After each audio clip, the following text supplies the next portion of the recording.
to decrease cardiac output. How does it decrease cardiac output? Decrease heart rate and decrease contractility. Both will decrease cardiac output and will decrease systolic BP. So diastolic BP, this will be this decrease. Okay. So acetylcholine, when you give it either intravenously or IM, whatever, it will act on muscarinic receptors, causing a release of nitric oxide, which cause the neighboring cells to relax. Okay, relaxation of the cells,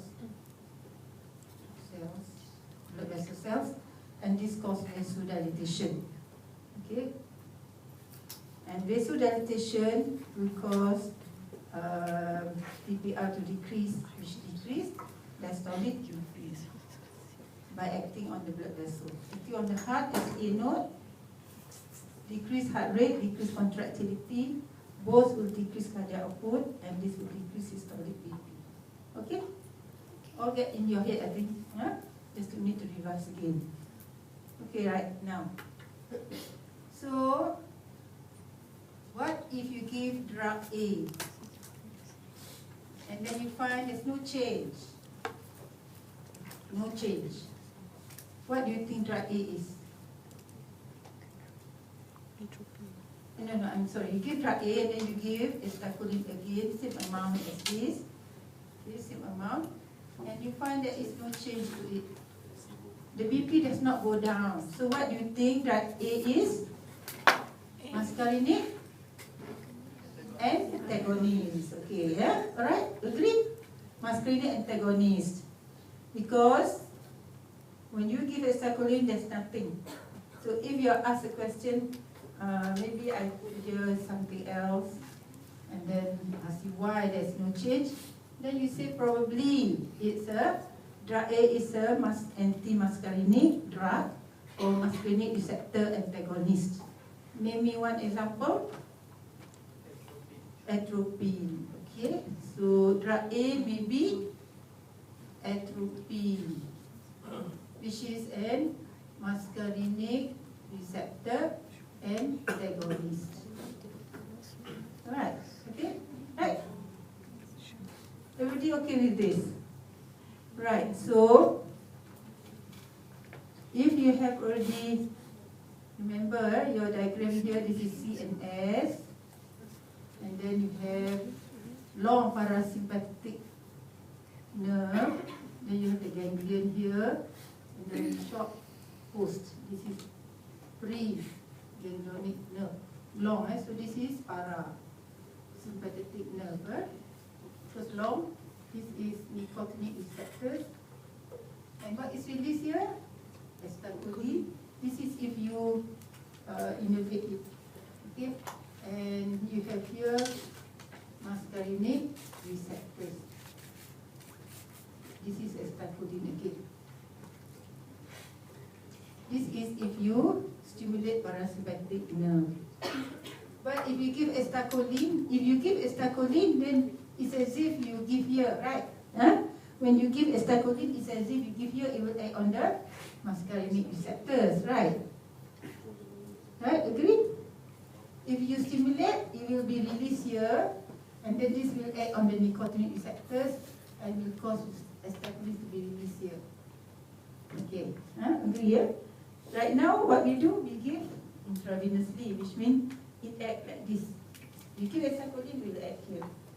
It's as if it's with this. If you give acetylcholine, it will act direct here, blood vessel. Now what happened? Oh, there's another one, sympathetic. This is sympathetic nerve, short preganglion and long post. This is release acetylcholine again. This is nicotinic receptor, and this is noradrenaline. Then you have adrenomedulla, nicotinic. What is released is adrenaline. Then of course you have the somatic nerve, muscle. Yeah, muscle. This is muscle. This is acetylcholine.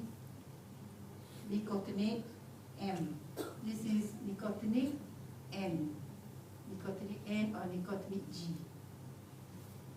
Okay, so that is just the overview. But right now, we give intravenously, BP goes down. You know why? Then we give antagonist atropine. We give again acetylcholine. No reaction. Why? Because atropine has blocked the muscarinic receptor, therefore preventing acetylcholine from acting. Right? Do you understand? Huh? You understand? Oh, you forgot. Okay. Now there's another. Okay, this is simple. If you get that, if you don't get that, means you don't know the basic. Okay, what happened now? If you give, this is acetylcholine, and then you give atropine. This is you give acetylcholine, and then you give again acetylcholine.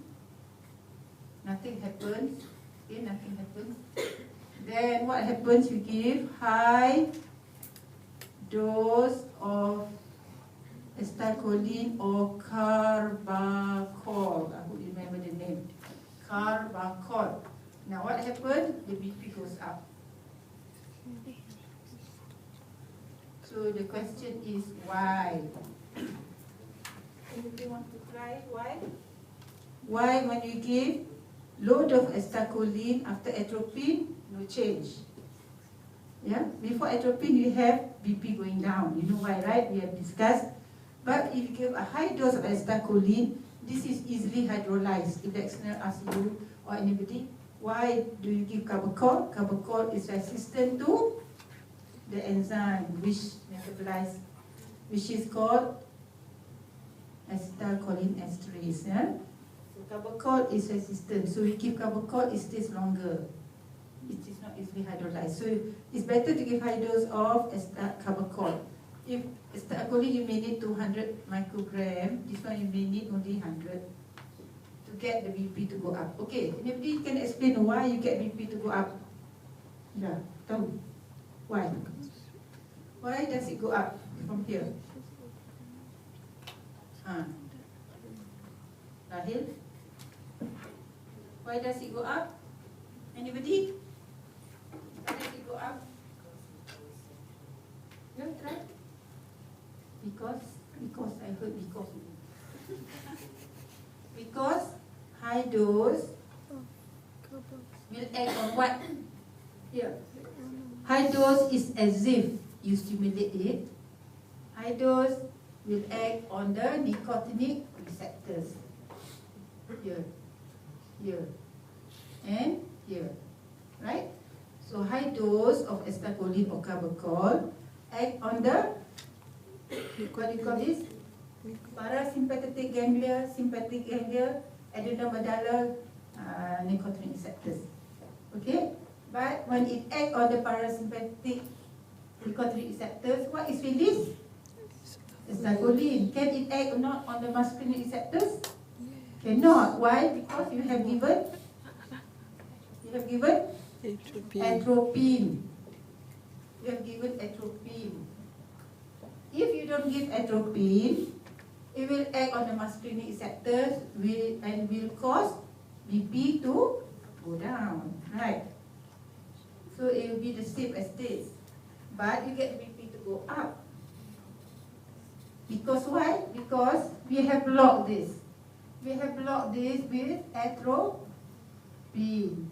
When you block atropine, you don't have nitric oxide being released, you don't have vasodilatation, you don't have diastolic BP to go down and systolic to go down.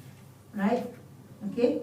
But it still have acted on the nicotinic receptor parasympathetic. So what causes BP to go up? Because it acts on the sympathetic ganglia. Nicotinic receptors of sympathetic ganglia, nicotinic receptors of adrenal medulla, and these two will cause release of noradrenaline and adrenaline. Okay? Alright, and what does this do? This will, okay, so how do you answer? How do you answer? You answer because it acts on BP increase because acetylcholine or carbachol hydrose acts on nicotinic receptors of, because you don't have to say this because this is long, it doesn't help. So what it helps is nicotinic receptors of ... one sympathetic ganglia. 2 nicotinic receptors of what? Adrenal medulla. Okay, agree? Causing release of noradrenaline and adrenaline from both which. Okay, so you have one nicotinic receptors here, you must mention sympathetic ganglia, mention adrenal medulla, mention causing release of nor and adrenaline, you must mention both which act on, mention 4 things you mentioned. On what? On what receptors to cause the BP to go up? What receptors?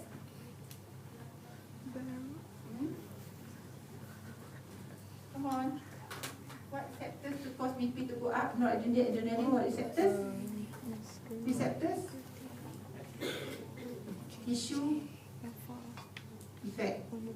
Okay, alpha 1. Isn't of what? Heart. Blood vessel to cause vasoconstriction, right? Lagi apa? The heart, what receptor? Beta 1 of the heart. Causing SA note, increase heart rate, increase contractility. This will increase cardiac output, so increase systolic BP. Vasoconstriction, increase TPR, increase diastolic BP. So these two will increase mean blood pressure. Anything else? Does it act on beta 2? Yes or not? Yes, it acts on beta 2, causing vasodilatation. But this is mask. Mask means you don't see it. It's overwhelmed. Okay, or mask. Terselindo. Mask. Okay, so this happens.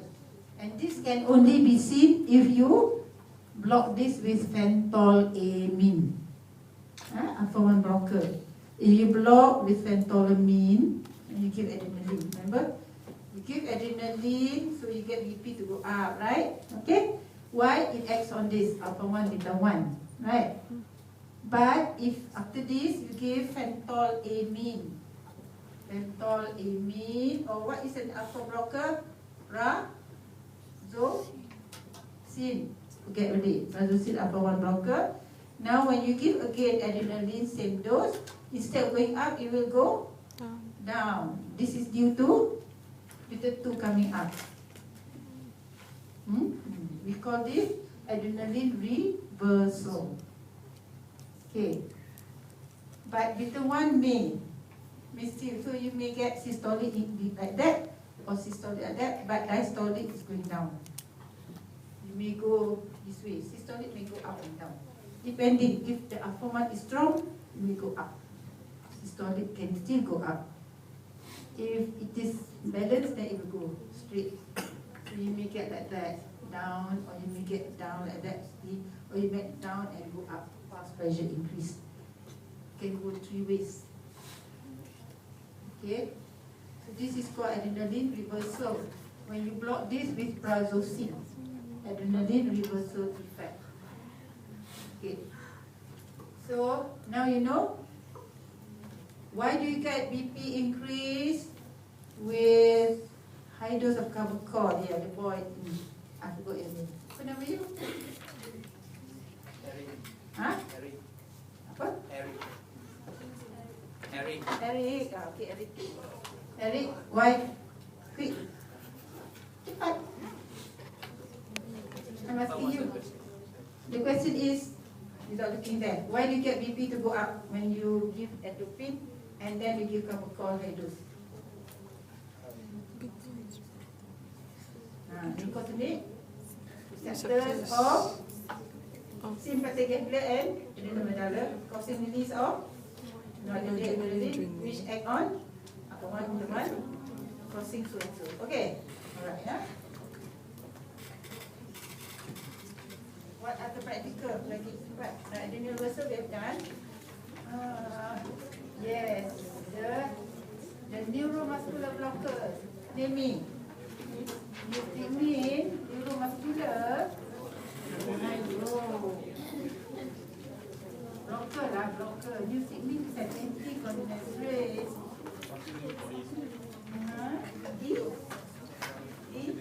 DTC. Lagi? Lagi satu. Saxametonia. Okay, what does DTC do? Now this is neuromuscular. So you have to stimulate the peroneal nerve. Remember? Okay, let's do it. You stimulate certain hertz, whatever, and you have this is each time you stimulate one tick. Okay, and you put the frequency how many second. If you put less, then less. If you put more. But each time you stimulate it, there will be a contraction. Okay, right. If you give it very fast and high, we call it tetanus. Okay, this is a normal contraction. Okay, let's start by giving tetanus. Okay, we give tetanic stimulation. What happened? The height of muscle contraction is going to go up or going to go down? Answer, up or down? Up. Why? Why? What is released from the nerve? This is nerve. This is your nerve. What is released here? To the nicotinic receptors of your muscle. This is nicotinic receptors, NM. What is released? Acetylcholine, right? What do you call this? Neuromuscular junction. Okay, so acetylcholine is released. When you give tetanus, what happened to the acetylcholine being released? What happened to the acetylcholine? Is it going to be less or more? More, definitely. So what happened to the height? It's going to increase, right? Faster and longer.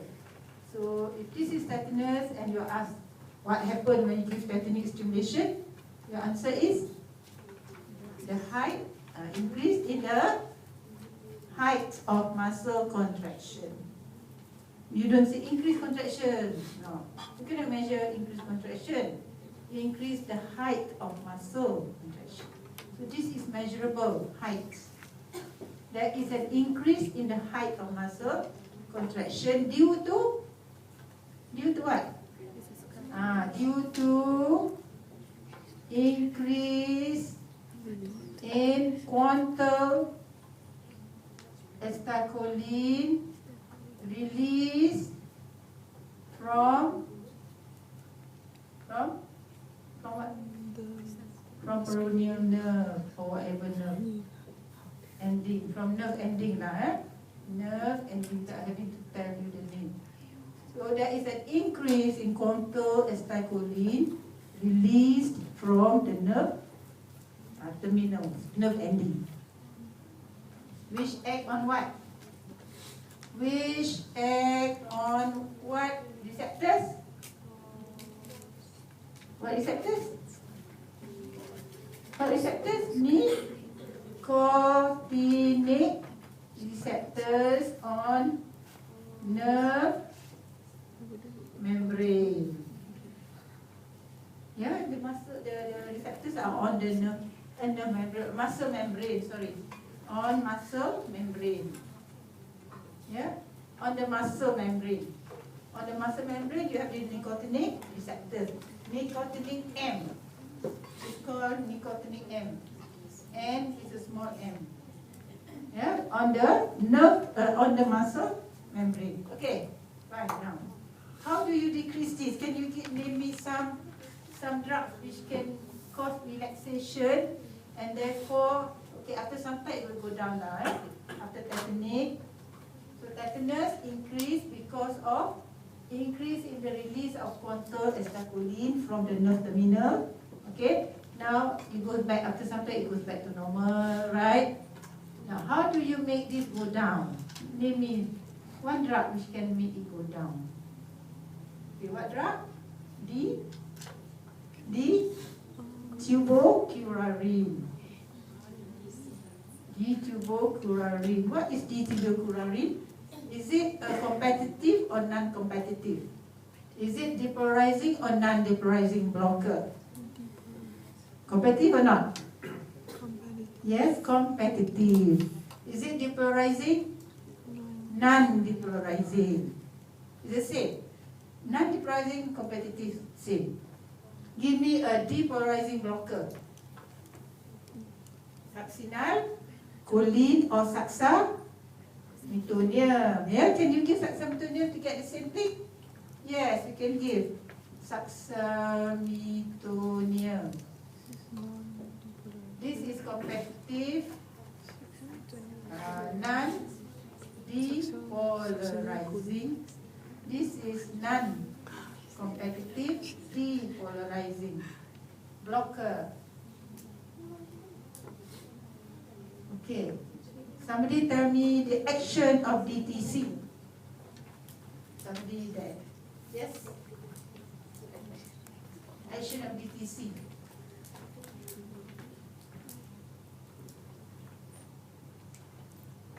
Anybody? What does DTC do to cause the decrease there? It's competitive, so compete with acetylcholine for what? When you compete for something, compete with acetylcholine for nicotinic receptor. Yeah, right? If you are lost, just put a hand. So it competes with acetylcholine for the nicotinic and M receptors. Therefore, it blocks the action of acetylcholine. When it blocks the acetylcholine, there is decrease in contraction. Therefore, decrease in the height of muscle contraction. Okay, so DTC block nicotinic receptors, compete with acetylcholine. Therefore, the height of muscle contraction decreases. Okay, height of muscle contraction decreases. Okay, saxametonium, how does it work? How does it work, anybody? I don't want to call a name lah, nanti you choose. Nanti balik, I don't know this. Okay, so saxametonium, anybody? Volunteer? Volunteer? Tak nak? Berarti ada between of you.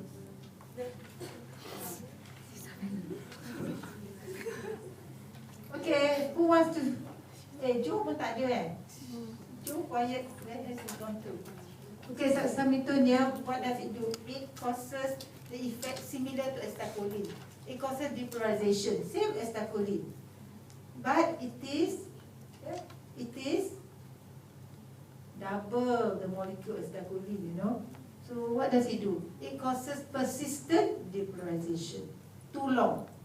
Acetylcholine depolarization, and then you have repolarization, right? But depolarization for too long, persistent. Ingat persist, ya. Sister, satu sister. Sometimes you forgot the name. What is this stupid name? Persistent, you forgot. Oh, prolong lah, better. Long, prolonged depolarization. Therefore, no repolarization. If it's too long, no repolarization. Therefore, no further depolarization can occur. Because you want depolarization, repolarization, depolarization, repolarization. But saxametonium causes depolarization too long, you know.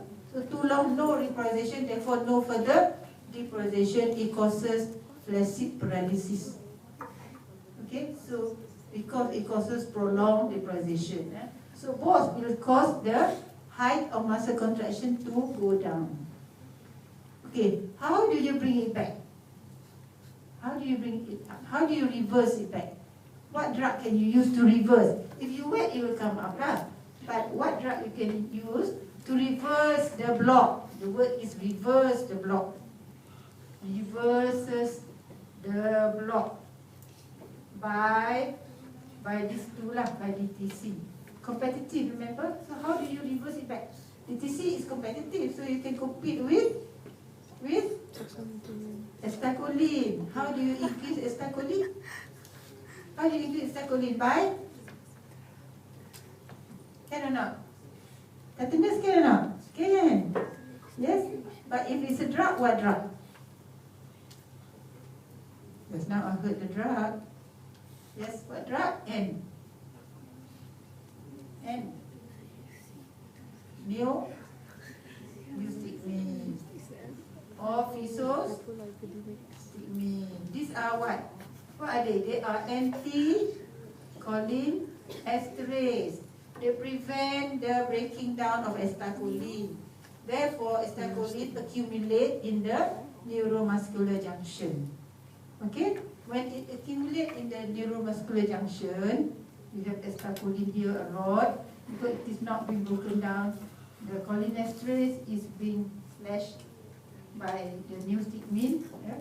So acetylcholine will accumulate. So you can compete with DTC. You continue to DTC, it compete. So it will break up again. It will reverse the block. Okay? What's the drug? Neostigmine or physostigmine, anti-cholinesterase. Reverses the block by DTC. Okay. Okay, everybody okay? Eh? What if it is succinylcholine? Can you reverse with neostigmine? Can you reverse with neostigmine? You cannot. Why? Because neostigmine causes accumulation of acetylcholine. It worsens the depolarization of the already depolarized muscle membrane. Muscle membrane is already prolonged depolarization. And then you bagi anticholinesterase, more acetylcholine, more depolarization, it will worsen the block. So if you give succinylcholine and then you give neostigmine here, it will quickly further the block by succinylcholine. Okay, remember we did last time? Giving anticholinesterase to succinylcholine block will exaggerate the block. Yeah, it makes the muscle membrane more depolarized. So neostigmine depolarize the already depolarized muscle membrane. It worsens. Okay, so worsen the depolarization of the already depolarized muscle membrane. Okay? So if you give only if it is DTC, you can increase it back. Okay. So we have done two here, succinylcholine as well as DTC. What else? Three, huh? Did you get in your end of block or not? The pain practicals. And aspirin and morphine. Okay, morphine. Another morphine. Maybe some of you didn't get this. I don't know whether they looked at this. Okay, if this is respiration, what do you measure respiration? You have two things you measure. Tidal what? Tidal what? Tidal volume, which is this height. And tidal rate, how many per minute? Yeah, two things you measure, the tidal rate and the tidal volume. Volume, even though you don't see volume, it's a height. Huh? This volume, how much? So the volume of your lung. Okay? The more means the longer lah. So tidal volume, the rate. Okay? Alright. So if you give one drug, what drug if you give, it goes down and then slow down also. The volume and the rate The volume and the rate decrease, volume, tidal volume decrease. What drug? Morphine. Okay, morphine. Eh? So morphine, we go here. Start from here. Morphine. So what does morphine do? Morphine decreases tidal rate as well as tidal volume. Okay. Now, how do you reverse this to go back up? What drug you think? Naloxone. How does naloxone do? First, how does morphine do? Morphine decreases respiratory rate. It causes respiratory depression. It causes respiratory depression by decreasing tidal rate and volume. Yes, it's just another name, I don't worry about it. Respiratory depression. It acts on what receptors? Acts on mu opioid receptors. Okay, to cause that. So when you give naloxone, it reverses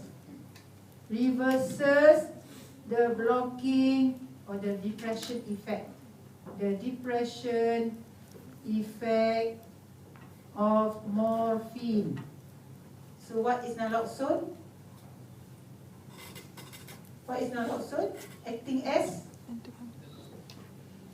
mu opioid receptors antagonist. Yes, antagonist. It's a morphine. It antagonizes morphine action by acting as mu opioid receptor antagonist. Okay, it blocks the receptor. Block receptor, so it is an antagonist. You can say block or antagonize morphine. Doesn't matter lah, as long as it's understood. Antagonist. Okay. Can naloxone reverses? What other thing depress? Apart from morphine, what else? What else can depress? You can die for it if you take too much. You remember my grandaunt. She died. She take what drug? Barbiturate. Okay. So what else can you give? You know, barbiturate. Can distress, right? What other drug? Party drink. Ethanol. Also can depress. Your respiration decreases as well. The rate and the volume decreases. Now, how do you reverse this? Can you reverse with naloxone or not? Can you reverse with naloxone? Can? No. Cannot. Why? How does phenobarbital ethanol increase? It's not by opioid receptors. Okay. How does it decrease? It decreases not by antagonizing opioid receptors. What does it do? It acts directly, direct action, direct depression action on the respiratory center. Direct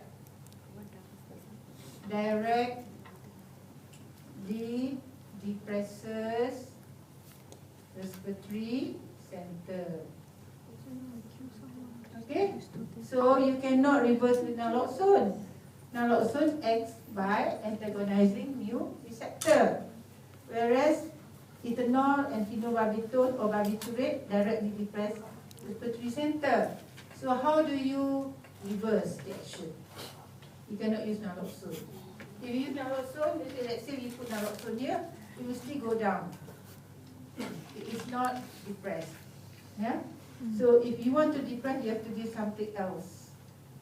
So maybe I put here naloxone. Does it depress or not? You know, if this is phenobarbital, it's not, and this is naloxone, it does not. So you know it is now.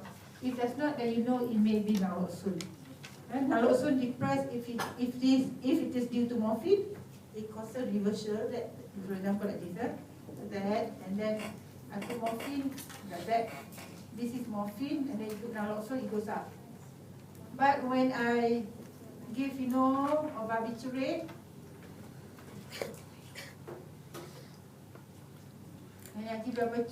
okay, let this be normal again.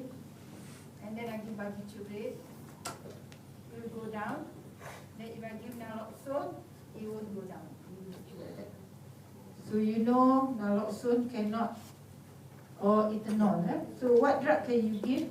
So that when you give this drug, it will go up again. That means this drug acts directly to stimulate the respiratory center. Okay, what drug? Remember, there's a pram. There's a pram. In the pram, there's a dog. What's the name? Remember, how do you spell pram? P-R-A-M. How do you spell dog? D-O-G. But instead of dog, it's doxa. Pram. Forgot again. Doxa. Pram. Yeah? G is converted to chase through. X-A. Doxa. Pram. Sa means satu. Sa. Kata ada satu. So satu. Boleh tak I kecek kelas ni? Jadi sikit. Okay. Like another name is picrotoxin.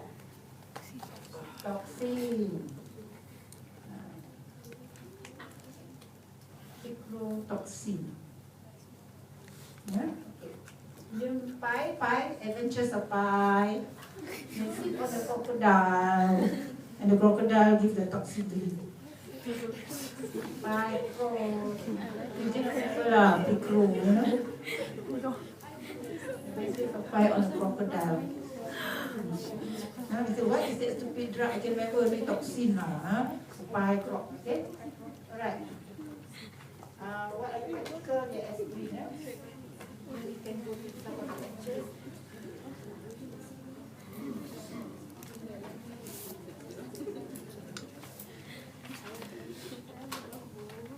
Also, you know it. Okay,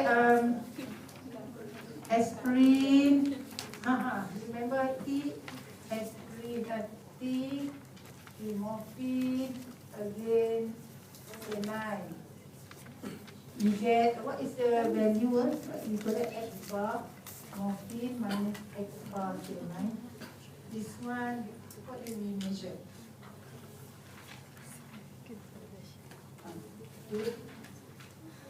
You put them on a hot plate, right? You put on a hot plate, and then normally if you don't inject anything, you put the animal on hot plate. The animal is a mice or rat. Usually it's a mice, and the animal will pick up and eat. Okay? Usually around 6 seconds it will do that. Okay? But if you give morphine, you inject, you should measure immediately, nothing much. And then after 10 minutes, you find that they just let it stay. 10 minutes. And then as time goes on, after 20 minutes, even 1 minute, they just stay, they don't feel the pain. So you look at the maximum mean reaction time. You do many times, just 6 animals, and after 30 minutes of giving morphine, you find you just stay for 60 minutes. So 60 seconds. 60 seconds is your mean reaction time maximum.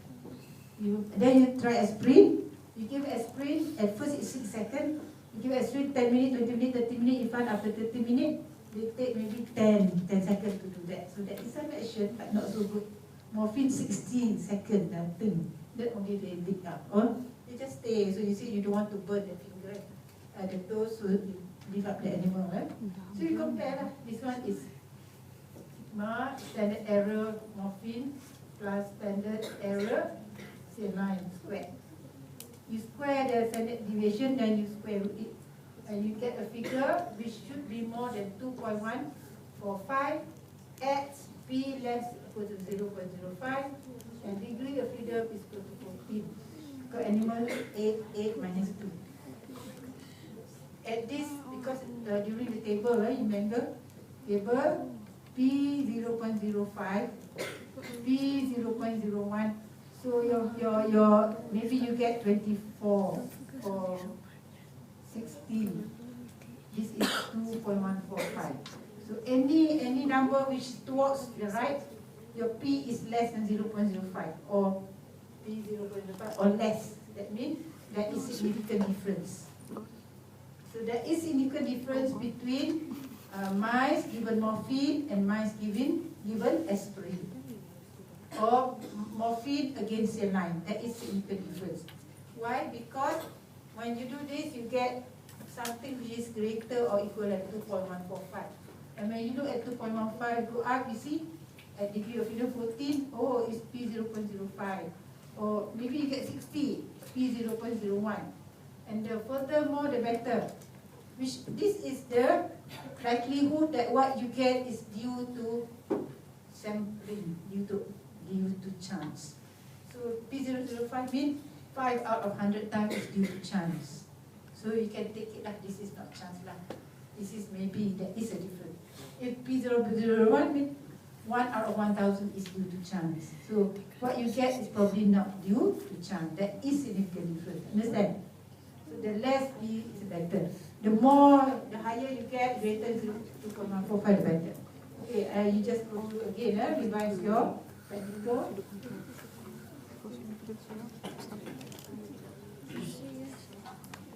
So if you are given a T value and it's greater than 2.145, there is a significant difference. That means morphine, the mean reaction time of morphine is greater. That means morphine is acting as an effective analgesic. Okay. If it's not acting as an effective analgesic. Aspirin may not give. So aspirin is not acting as effective analgesic in this experiment. You know aspirin is an analgesic. But in the experiment, there are two, the observation is too subjective to your own thinking. Subjective, not objective. Yeah? Okay. What aspect can you remember? What other thing? Barbiturate, yes, enzyme induction, enzyme inhibition. Can you remember what is it? How? Anybody remember? Enzyme inhibition. Okay, you make the animal sleep. Okay, you make the animal sleep first. Remember or not? A, B, C. First, this animal you give saline for a few days. This one you give barbiturate for a few days. This one you give cimetidine for a few days. So the enzyme, this one normal at first. After a few days, the saline stays the same. Barbiturate becomes big. Cimetidine becomes small. Why? Because barbiturate causes the enzyme to be induced. It causes more of the enzyme to be formed. We call that enzyme induction has occurred due to barbiturate. Whereas cimetidine is an enzyme inhibitor. This causes the enzyme to be inhibited in its action. Okay. Apart from cimetidine, omeprazole, metronidazole, what else? There are a lot of all the azoles, the antifungals, yeah, a lot. Okay. What about the barbiturate? In the car, the bar and the Zapine. Okay. Then you have phenytoin, yeah. This one ethanol can hear also. All the zolzol are easy to remember. Isoniazid. Okay. Alright, so when you give, after a few days, you inject the animal with the same barbiturate. Same group lah. If before phenobarbital, you can inject with pentobarbital, same group, cross tolerance. And you find this saline, this is the control. They will sleep around 40 minutes. Yeah, normal. Because the enzyme are normal. But the one which has been induced, the enzyme has been induced. And in the enzyme induction, the enzyme is induced. What induces it? The drug. So if people ask what is enzyme induction, the drug which, no, is wrong. Enzyme induction is not a drug. It's a phenomenon. It's a phenomenon whereby the enzyme is increased in synthesis. It is not a drug. Enzyme inducer is a drug. Enzyme inhibitor is a drug. Okay? So enzyme induction is phenomenon whereby The enzyme has been increased, therefore metabolism of the drug is increased.